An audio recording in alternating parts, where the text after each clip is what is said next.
Infiltrator. Good luck, McGibbets. The fate of the world is in your hands.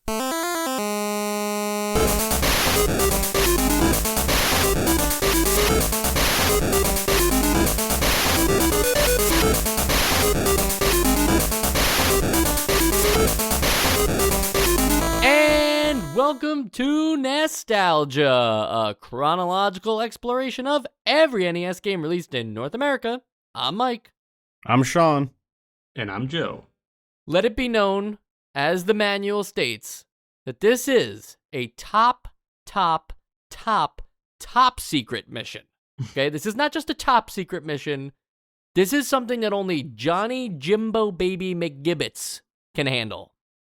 And if you haven't heard of him, that's because that's how good of a secret it is. Right. Nobody knows Top Spy Johnny Jimbo Baby. And also the last name McGibbets is kind of funny too. So it's just all funny all around. We made fun of Clash of Demon Head's Engine of Destruction title, but I think Jimbo Baby as the idea of like somebody who could be like a 007 is just right on the nose too for it's up there in terms of worst titles I've ever heard. This game back to front is, you can tell that it is just like one guy's very specific humor, and in this case it's like someone very lame. I'm not saying that as like an insult. Like, you can still be cool and have incredibly lame humor, but the entire like instruction manual, like all this plot framing stuff, it's like, it's not dad jokes, but it's just like really, really cringy goofball stuff. Yeah, it feels like it's like Dr. Seuss writing like a military infiltration story. And then like the game itself isn't quite like that. It's kind of like the game is played pretty straight. It's just all this other stuff. Right. Right, and even his idea of like what a evil villain would look like, this green guy who wears like a cape or a hood over his head. Like, what is that? That's like a cartoon caricature of a villain that doesn't feel like it exists in this world that he's created, which, and keep in mind what kind of game we're playing here, we're basically playing for the most part a helicopter combat flight simulator with some loose ground missions where you have to infiltrate bases on top of that. Most people will maybe never make it out of the helicopter stuff, and that's why they let you skip to the ground mission if you're not so lucky. But I don't know, like that whole like plot of what Johnny Jimbo Baby McGibbets and you got to infiltrate these bases, and it's not taking itself seriously. It's actually kind of funny, but it just doesn't feel like it's matching well with the rest of the gameplay world. No, it's pretty.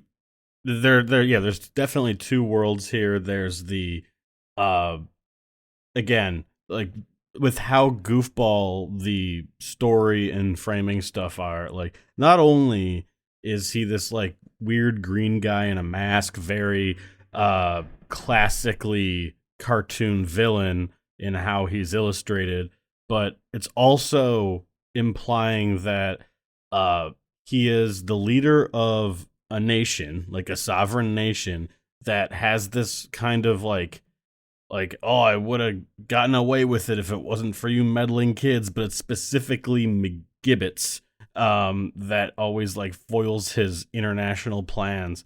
And then you go on to having to figure out the heading and the radio frequency to get your GPS synced, and you have to take into account wind, and there's such weird juxtapositions between the game and everything else.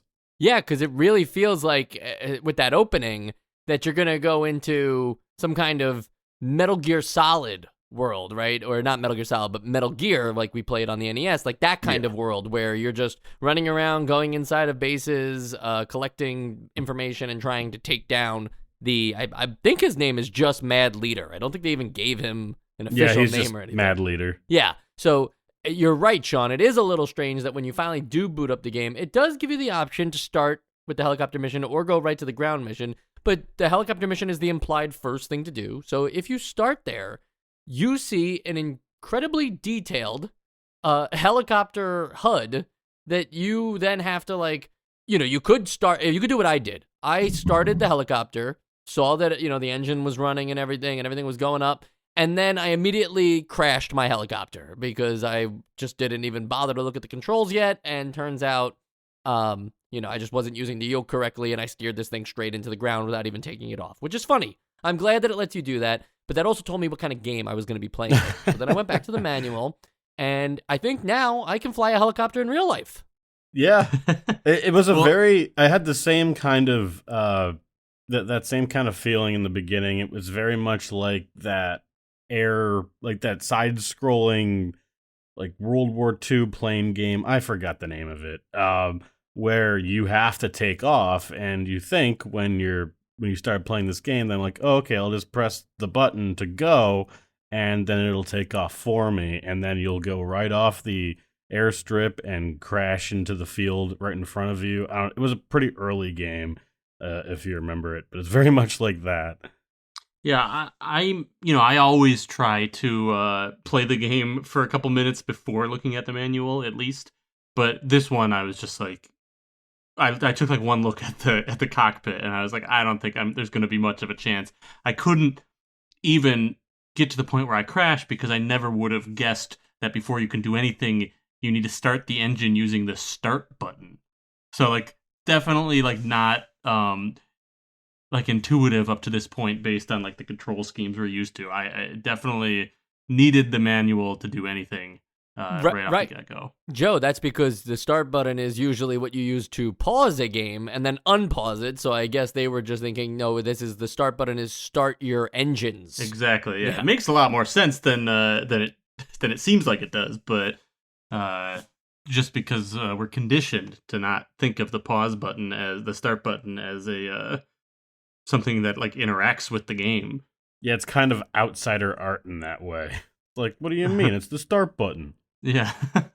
And even if you so much as figure out starting, and these things are not hard once you look at the manual and actually learn the controls. Like, even if you start the helicopter and then start takeoff appropriately once you've reached a certain amount of rotations per minute and everything, and get up in there, and then you're moving around and you're making sure, you can kind of figure out, like, am I diving? Am I climbing? Am I just going straight? How do I turn? Like, you can figure out that stuff.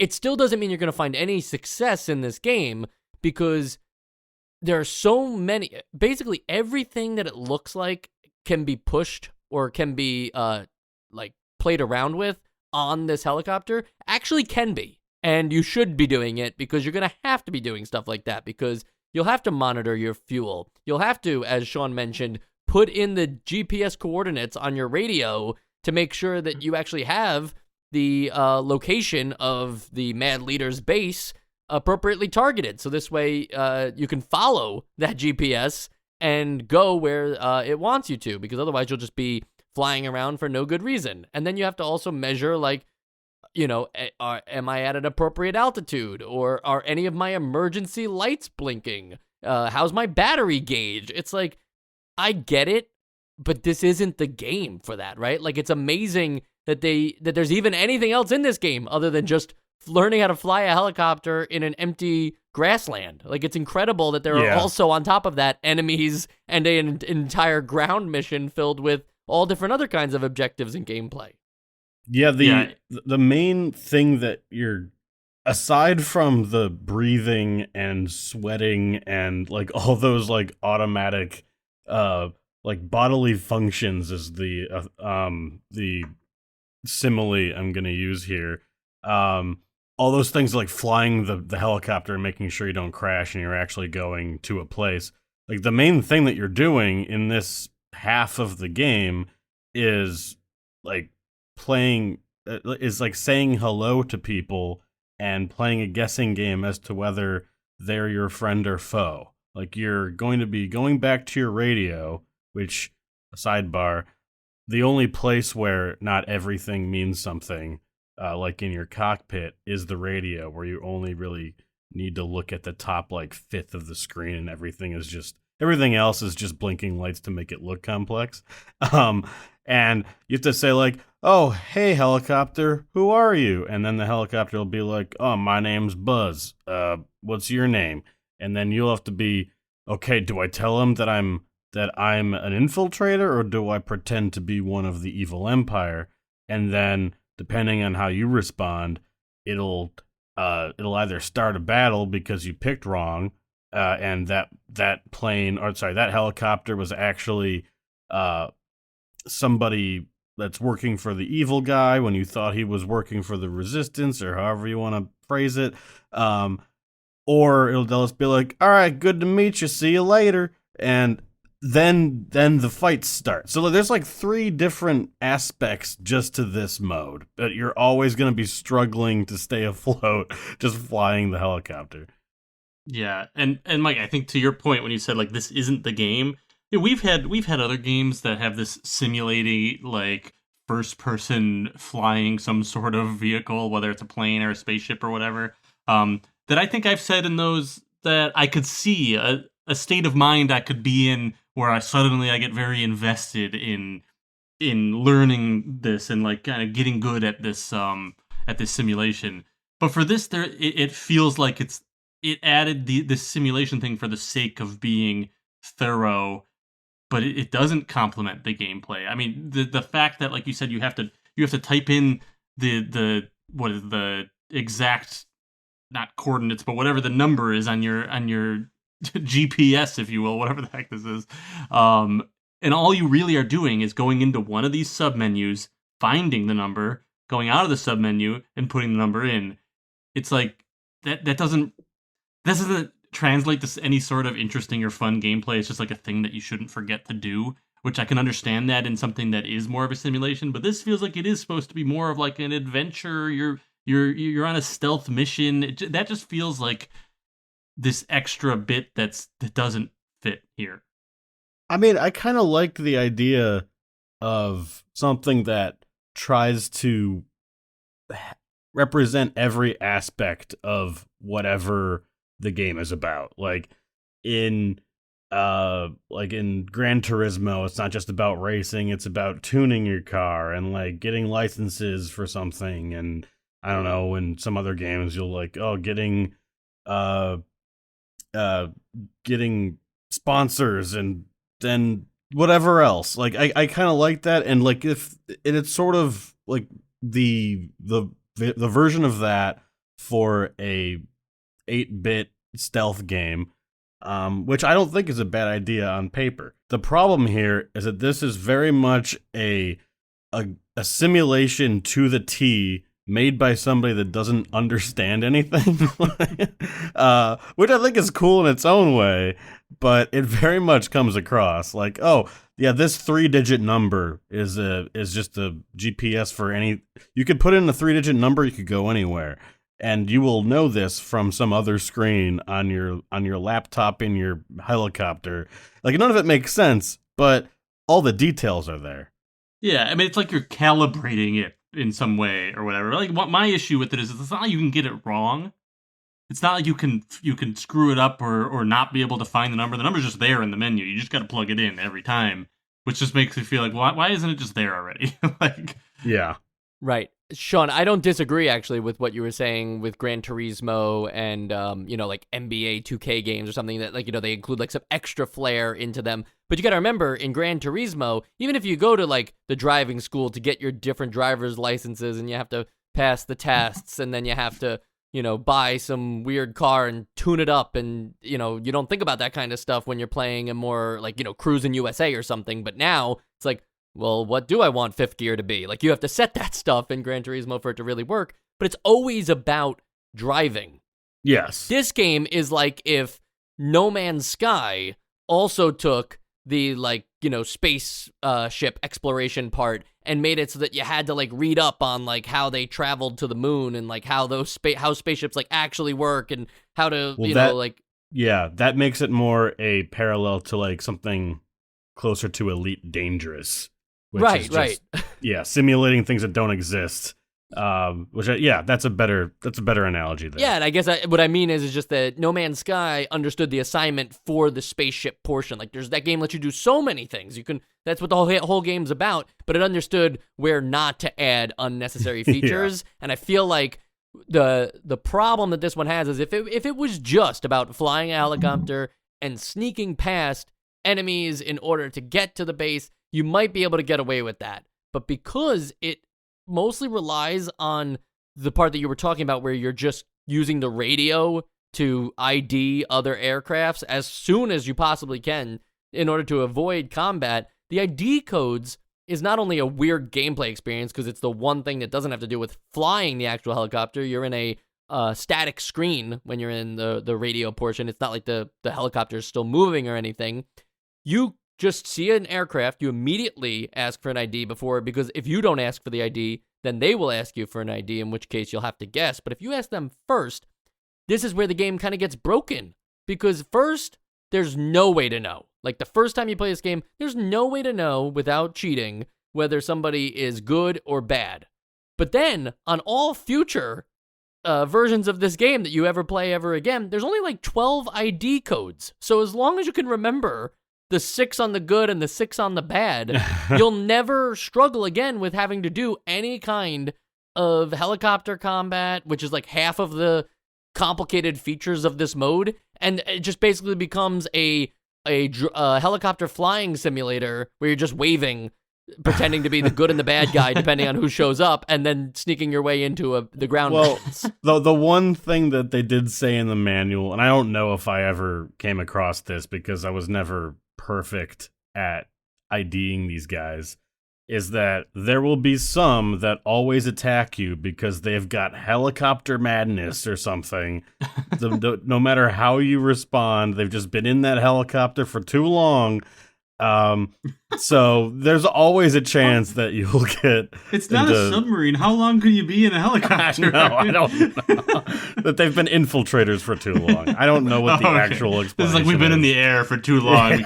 We haven't found the ground. Yeah. Judging even by the fuel in these helicopters, it's not very long because the fuel runs out pretty fast. And if the fuel doesn't kill you, the battery will, because the battery is in this version of the game again, is the fun killer, because you're not allowed to go too fast or else your battery is going to start to overheat and then your warning lights are going to turn on. And great, it's fun that everything in the helicopter is interactive and everything, but don't stop me from having a good time. Yeah, go ahead, Joe. I was going to say, I think that's that all of this simulate heavy focus is what stopped me from having a good time with other things that could have been a little more fun, like combat. I think they had some kind of cool stuff we haven't seen before, like firing flares to like distract heat-seeking missiles, and there are like a couple different like methods of. Well, there's like 2 methods of firing. There's 2 methods of evading or deflecting different types of fire, but it's still on this HUD on the screen where you have to like cycle through the buttons on your like cockpit and then select it and then fire whatever the thing is in the split second that you see something shooting at you. I mean, you almost just have to preemptively know what you're going to do next and be ready for it. But like you can't, I mean, I guess you could react in time, but it doesn't feel like an action game. It feels like, oh my god, what are my instructions again? I have to do really fast to get to this point in the combat. So I feel like even it like stepped on its own toes of trying to be these 2 different things. Yeah, this is not the game for everything that they put in the game. Like, you have chaff, you have flares, you have torpedoes or whatever, you have just a regular gun, but you're not going to be able to cycle through 8 different options, 4 of which are the weapons. The other 4 are sort of auxiliary things, like the radio, like making your helicopter inexplicably quiet, turbo. Like, you're not going to be able to have an engaging like dogfight when everything is so clunky like that. So it was a fun exercise for him to give him goofy names and add more character to the manual, but whenever I got into a fight, it was just, all right, I got to use the machine gun. It's the only one that I can get to actually like hit the guy. Yeah. And to further like emphasize the clunkiness of all of this is that you have on your cockpit, you have on the left side, you have all your like weapons and defenses. On the right side, you have all your other like interfaces. There's 4 of each. They're not even like in a row, and you have to scroll through them. So it gets confusing already when you're like scrolling down, down, down. Now you're on the right side, and you got to think like, okay, if I go back up, will I end up on the bottom of the options on the right side or on the top? I mean, it sounds simple enough, but like in the moment, it gets kind of confusing. And you're using start and select to scroll up and down. It's just all around. It's like it throws you off. Right, and I thought start would stop my engine, but that's just Right. a one-time function. Exactly. Yeah.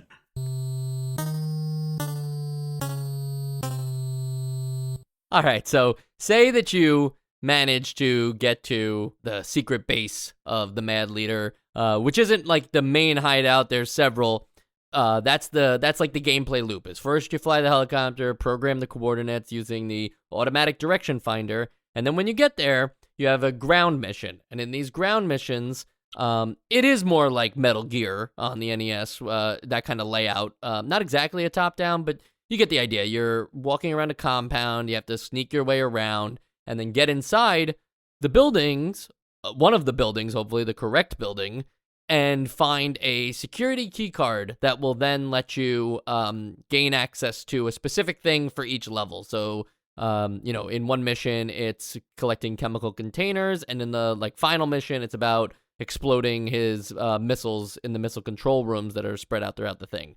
The problem with this one, and I hate to get negative right away, but the problem is that there is a timer, and there's no clues, there's no briefing, there's no way to know really where to go. You just go into the first building and hope that the security card is somewhere inside there after you explore every room. If it's not there, you got to go to the next building. If it's not there, you got to go to the other building. All the while, there are items that you have at your disposal in case you have to deal with any enemies. The papers being the easiest of the tricks. Somehow you have papers that identify you as one of the bad guys. And for most people, most enemies in the game, they're going to say, stop, show me your papers. You show them the papers and they go, these look in order, carry on. And you just continue to do that. And hopefully you're sneaky enough so that if you're going through a cabinet, they aren't looking in your direction to notice that you're going through a cabinet. But that's the majority of the game, is once again, very similar to the IDing of aircrafts. It's about showing the papers and just convincing the people that you are who you say you are because of a piece of paper, not anything you've actually done in the game. Yeah, and with the papers, if it truly is most of the time that they'll just be like, all right, you're good to go, it's got to be like 55%, because I thought that it was like a coin flip anytime that I was near a guy, I showed him the papers. Yeah, he'd say, you're good to go, but also it seemed just as likely for him to be like, this is completely an outrage. And then you'd have to quickly go into the menu and switch to sleeping gas and knock him out to carry on your way. And then that just adds into it. You can be in the same room, have just shown your papers, and he's like, yep, these look good. And then if you just stay close to him for too long, he'd be like, hey, you, show me your papers. They're all goldfish. And and it's very strange. I don't know what their view cones are like, but you'll either be standing right next to them and they don't see you, or you'll be across the room and they'll see you, and vice versa. And always with this, I just talked to you, you need me to do this again? And if you try to ignore them, they'll just start an area-wide alert, and you have to go and find the alarm off. I think that's a part of it, and then you're pretty much done. Now, one thing that I think that these sequences are trying to get you to do is to memorize where everything is. On the first one, you're probably not going to get everywhere in that 10 minutes, but you've done some research by failing, and you get 5 attempts, I think, before it kind of game's over. Now, thankfully, if you're on level 1, that's just the same as a continue, but I'm sure if you get to level 3, you have to use your password. So it's still tedious and monotonous. I kind of get where the design was coming from, but it's still kind of goofy. Yeah, I also felt that it was 50-50 for when you show the papers. And I was experimenting with a lot of different methods to see what causes them to believe you or not. And there was a period of time where I was convinced that, like, for some people you have to hold the A button, and other people you just need to press it once. I don't remember why exactly I got onto that, like, that thought process, but, like, it felt, for a while I was very convinced, and then suddenly it just, like, flipped on its head and it wasn't working the way I thought it was anymore. So I don't know. I still, like, feel like there is some method or some, like, science behind it, but I couldn't figure it out. And then I just found that I started using, well, at least when I'm inside the building, started using sleeping gas instead of papers, which was much more effective. And presumably you run out of it eventually, but I never did. So the gameplay for me at this point just became, once I got into the building, just became going from room to room, putting everybody to sleep, searching things, to almost no consequences, I guess, other than time running out. I think you do have limited charges. You just get a bunch of them. Yeah, I could see the, like, bar going down on the sleeping gas, but I never was dangerously close to running out. And Joe, keep in mind that, if you do get caught anyway, that's your solution, is using the sleeping gas. So you were just one step ahead, It's kind of like using a silencer pistol in Hitman, right? Like, just, well, they were probably going to see me anyway, so might as well take them out. Right. Well, that prevents you from getting the best score, because you're not supposed to kill non-targets. But that's besides the point. What I think could have made papers better and more engaging is, and this is assuming that it is random and there isn't actually a method to it. Otherwise, I guess I just don't know how to use them. What I think could have been interesting is, you've got these forged documents. Like, if those documents work in some places and in some places they don't, like, if force some reasoning behind it so that it's actually a tool and not just a coin flip. I know in these levels there are places where you can get a different soldier's uniform, which is weird because it now makes you stick out like a sore thumb instead of, like, wearing the same gear as everybody else. But it makes it harder for them to spot you from a distance, I guess. But that one, like, when that happened, and I don't know if this is just highly improbable, but it seemed like when I was wearing that, the papers didn't work at all. So obviously there's something going into it. But if you had to, like, I don't know, adjust the papers and like cross out something and add something else, I don't know, just to make it more engaging and not just this thing that you, like, default to all the time, that could have been fun. But at the end of the day, you're searching dressers 80% of the time. Yeah.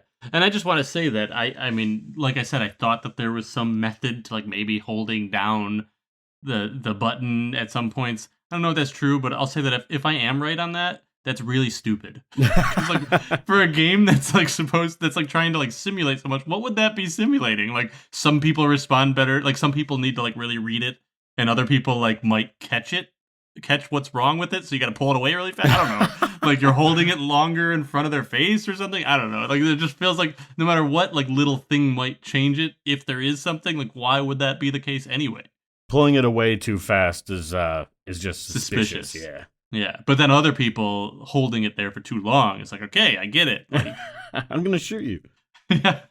A guide suggests that it is completely random, and to further prove how random it is, it's not even consistent for the same guard. If you're in the room long enough, if the same guard interrogates you more than once, they might buy the papers twice in a row, or they might say, hey, wait a minute, like, now upon further inspection. They don't say that, obviously, but, like, that's, I guess, like, the story beat. But if the guard is just completely random, even, like Sean was saying, like, because they're goldfish, right? Like, they can't even remember that they've already asked you for the papers if you stay in the room long enough, then yeah, it seems kind of pointless, especially because if they determine that the papers are out of order, it's not like you can do anything other than just put them to sleep, which you have about, like, a second or so to do before the alarm goes off, and you don't want the alarm going off. So unfortunately, that's that's the crux of the game. No matter which ground mission you're in, the objective changes based on like what you do once you find the security card. I think in one level you have to rescue a doctor and feed him an invisibility pill. Like crazy shit, right? Like again, just more things that like not very realistic helicopter flight simulator game. But anyway, it's like it's always about using the papers, and then if the papers go wrong, using a grenade or the sleeping gas, or I guess the gas grenades also contain sleeping gas. Yeah, it's just long range or short range. Okay, gas. got it. Yeah. So you're just putting people to sleep, not harming them at all, because the explosives, which you don't have any in the first 2 missions, are really only used for when you need to actually explode the various missile control rooms. So what are we doing here, folks? I can understand the randomness of things and the time limit of things, maybe from like an espionage standpoint of like, the experience is never the same, or like, but you're also crunched for time.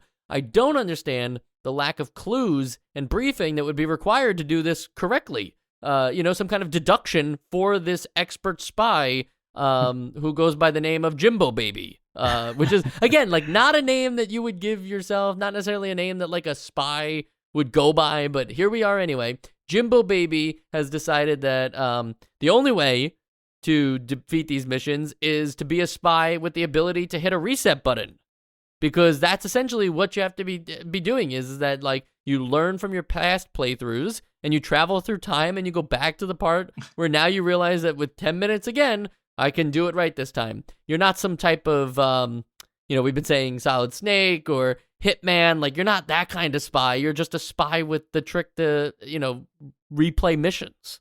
Which is just a default, like, thing about video games. Right. Yeah. Anybody can do that.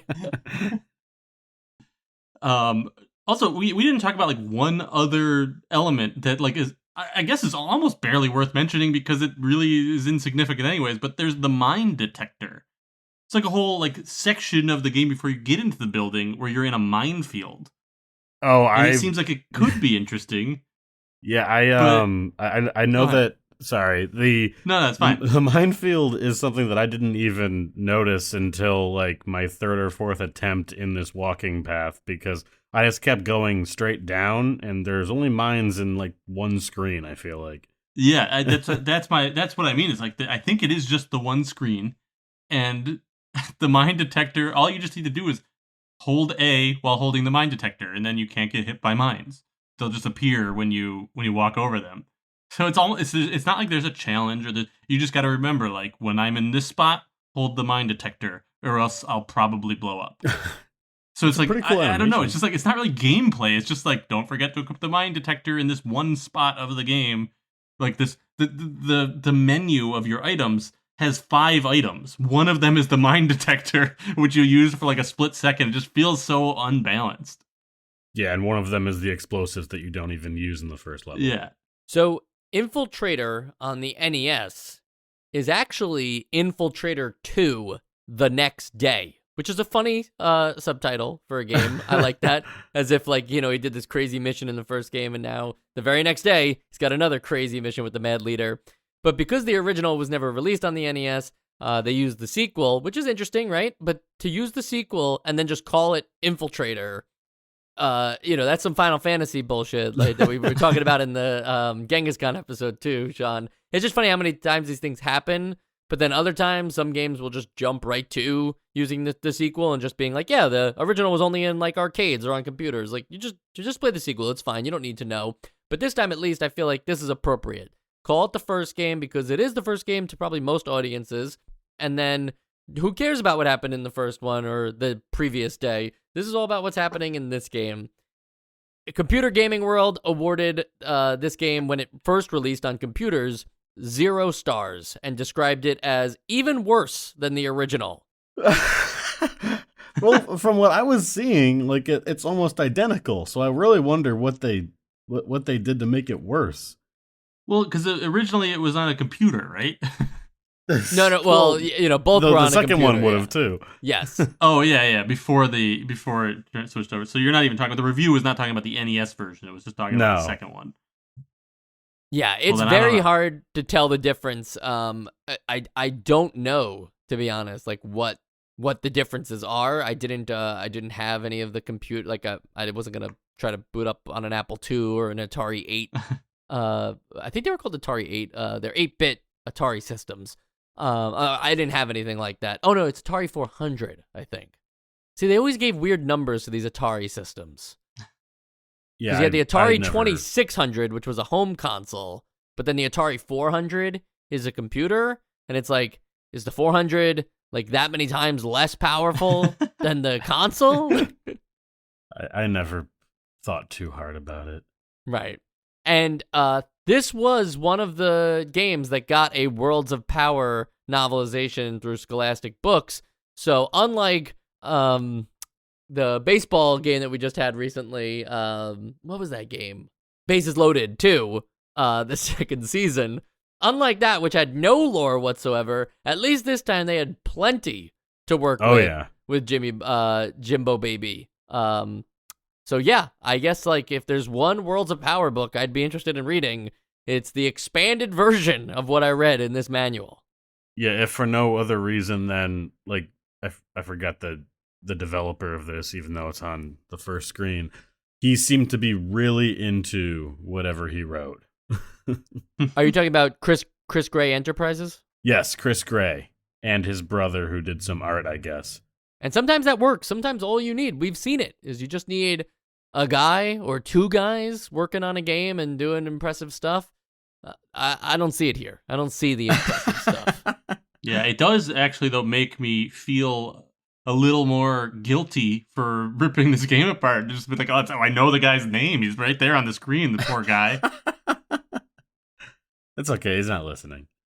Well, if he is listening, he has to listen to our final judgments, as if our minds weren't made up already, in our final segment, the Essential Games List. I think I have been very cruel to Infiltrator, the helicopter simulator, in this episode, because, to be honest, if we're thinking about any kind of flight simulation on a console like this, it's pretty impressive that they're doing all of these, I guess, I'm not a technical wizard or anything, but I guess like geometrical calculations and stuff like that, or at least like keeping track of enough things to make it feel plausible. Obviously, there's some helicopter simulator out today that blows this thing out of the water, but it's pretty complicated for what it is, and I feel like to design all that and then just make it one element of the game when they could have done so much more with that idea, this almost feels like, if Pilot Wings was also just, the Super Nintendo launch game, if that was like, yeah, you can learn how to fly all these different things or play all these fun mini games, but it's also incredibly complicated to do any of that. Like, no, they're not trying to teach you how to fly something with a D-pad and two buttons, but here they are.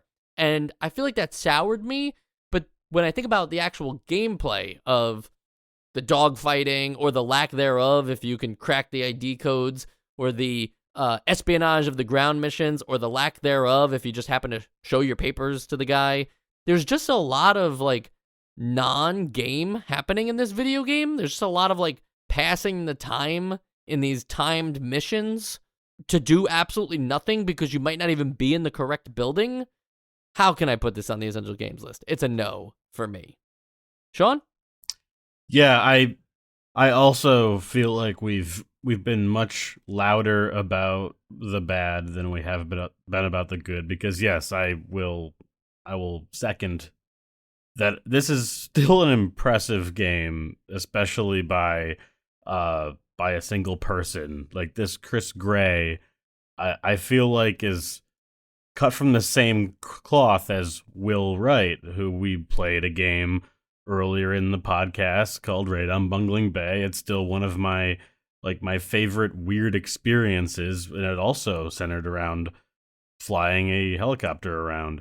And they both seem to have ideas that are way beyond the game they're capable of making.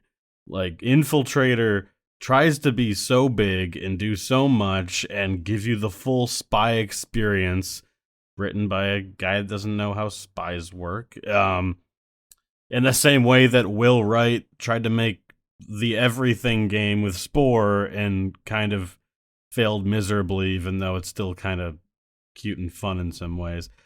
This game has a lot of character, and I will always remember playing this game just by how weirdly executed it was. But it was also kind of poorly executed, so yeah, not on the essential games list. Joe. Yeah, I'll keep it short, but I do think this is definitely a case of too many ideas and not enough like direction and polish. Yeah, I mean, it's impressive if one guy did this, like, but it does not translate to a fun game. So Chris, I'm really sorry, but I will not be putting this on my essential games list. Oh, okay. I was totally lost there for a minute, but yes, I know who Chris is now. Chris Gray. Not our producer, Chris. Not right. Chris, producer. Yeah, or just some guy who, like told Joe, like, hey, my name's Chris, and if you don't put this on the essential games, then you were like, oh, you don't have to tell me your name every time you talk to me. Yeah, we've been friends forever, Chris Gray.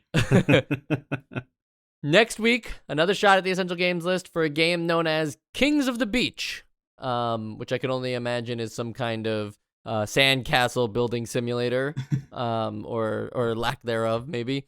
But no, it's a volleyball game. We're going to have a great time. We love sports games. Joe, say we love sports games. I can't. Okay, Sean, I know you can do it. Tried. We love sports games. Great, and that'll be in the trailer for this season's of Nostalgia, so that's great. We got that. What else do we want to get in the trailer? We got 400 something more games to go. That's exciting. Yeah, we're almost at actually around 400 number, which is nice. Won't you feel better once we have like 399 left? That's less than 400. It is less than 400, but I don't think that should be a benchmark, you know? Well, what if we don't know? What if they make more? Like they might. We're not sure they're done making NES games. You so joke, we're gonna have to but we're catch not. up with them. You're right. Yeah, Joe. but those aren't official. Yeah. You know, they won't be official.